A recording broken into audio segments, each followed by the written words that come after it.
Hi, everyone. Welcome to the start of another week, start of another working week for the Panic Room. 8 to 10 minutes of pure panic in these panicky times. Maybe in Australia, we're panicking a little less. We're still in lockdown, but things are looking a little better compared to some other places in the world when it comes to COVID-19. It's been a good Easter weekend. Dave, do we just get back to normal now that Easter's finished? Is that what happens now? Well, it depends what your normal is. I thought I would share something with you just to help you, and that's my backyard. Well, not quite. That's Lane Cove, and it's absolutely gorgeous. Really enjoyed.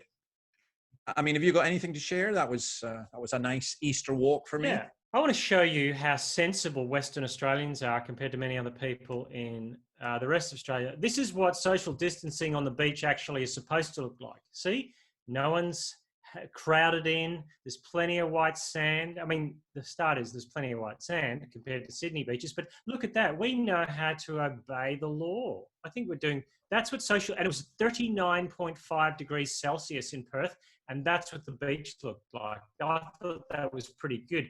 Would you give us a pat on the back, Dave? Yeah, I would. I'll give you a pat on the back for that one. I do though want to talk about Easter Monday, because for a lot of people, they forget about it. Over Easter, we've been celebrating obviously Christ's death and Christ's resurrection. So what do you do on Monday? Is it, I'm almost tempted to sing it, but is it just another manic Monday? I wish it were Sunday. No. Those who don't get the cultural references obviously are clearly not sophisticated enough. But I'm going to share with you something that comes from Poland, and I hope that you will find this edifying and helpful to people.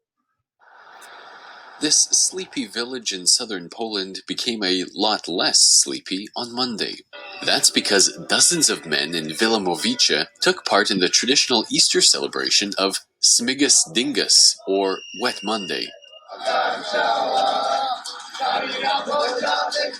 The festivity not only involves dressing up in traditional garb and gathering with family and friends, but also drenching young girls and women with water as part of a pagan ritual dating back some 1,000 years. We simply gather at a friend's house. We change our clothes and then we go to the girls. We douse one with water. Then we eat something, sing songs, and dance. Then we go to another girl, and it continues like this the whole night. We go to the church in the morning, and again, the girls coming out of the church are drenched with water. It seems to me to be a great idea. I'm surprised it hasn't gone global. Yeah. They say that it's a pagan festival, which I thought was quite interesting, just because it's 1,000 years old. I don't think it's a pagan festival at all. I think it was tied in with Christianity and so on. There's Christianity around 1,000 years ago. Oh, yeah, in Poland. Good to know. Maybe not here. But what is interesting is that, they're trying to ban it this year, and they're not sure that they're going to be able to succeed. But they call it Dyngus Day, and I just found that quite interesting. Of course, there's a Monday where after Easter, everything has absolutely changed. So I just want to read something to you that I thought was just fascinating. I only noticed it. Matthew 28, the woman running away from the tomb, and it says, the woman hurried away from the tomb, afraid yet filled with joy. Isn't that an amazing statement, to be afraid and yet filled with joy? You ever experienced that? Simultaneously, holding those two things together. Yeah, that's amazing. Yeah. I think it's amazing. I think it's and you would be afraid, wouldn't you, if you'd just been to a grave to anoint somebody, and then you met some angels who said he was still alive, and then they ran away, ran to tell them. And it says there that Jesus then met them. It's interesting as well. I'm tying that in with the Dyngus thing, because in the Dyngus thing, these men soak the women, and apparently it's meant to be a good symbol. You're meant to get married if you get soaked. So there's not a huge amount of resistance. But it was, do you see any significance at all in the fact that it was women who were the first witnesses? Well, I think it's fantastic that women were the first witnesses to the resurrection, and that they then told people what was going on. Elaborate on what you mean, Dave. Well, the bit that strikes me about it is in Jewish custom, in Jewish law at that time, a woman's testimony was worth only half that of a man. Mm. And here's the thing. If you were making this up from a historical point of view, you wouldn't have women as the witnesses because it would Exactly. be less reliable. So ironically, it's a hint again of the truthfulness of the gospel accounts. Yeah, Dave, that's really interesting, because I was reading it this morning where it says they were bringing spices to anoint Jesus' body. Everyone says, oh, back in the day, they were much more superstitious and they might have believed he was going to be raised. You put spices on a body in a tomb in those days because you would use the tomb again. And the smell of a body, if you opened that tomb like 3 months later to put someone else in, would be so overpowering. They were bringing spices to put on Jesus' body, thinking we're doing the next person a favor, because if they open the tomb, the smell of Jesus' body will be so strong. They had no inkling that he was going to rise. They really couldn't grasp that. Yeah. And I think the male disciples, if you like it as well, I mean, they were even harder to convince, and they certainly weren't going to believe because some women told them, which is very much a typical male attitude, I think. Yes. at times anyway. I mean, for me, that's amazing. But then think of the difference. So I think of the two on the road to Emmaus. Jesus is talking with them and they don't recognize him. And then after he breaks bread with them, they recognize him and he goes. And then they say, didn't our hearts burn within us as he opened up the scriptures to us?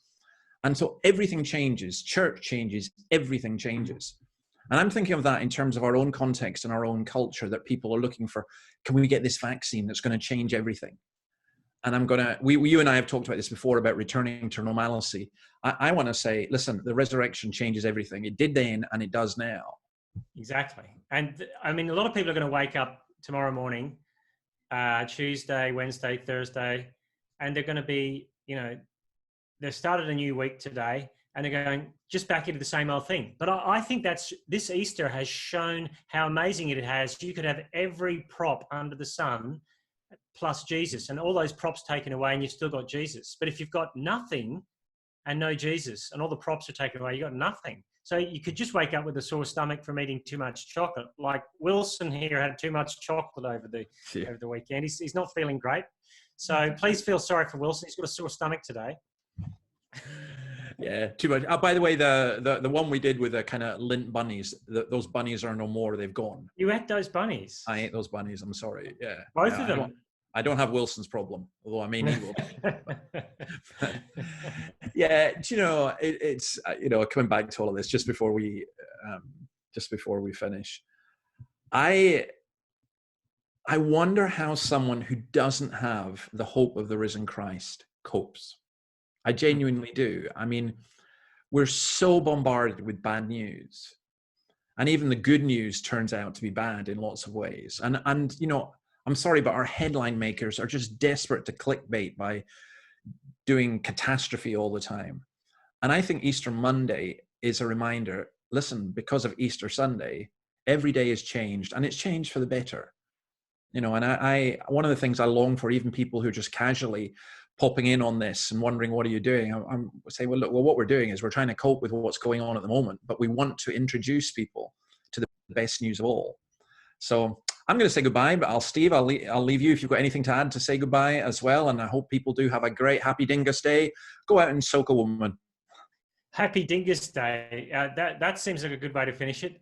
Yes. Happy Dyngus Day, everyone. And we'll see you on the day after Dyngus Day.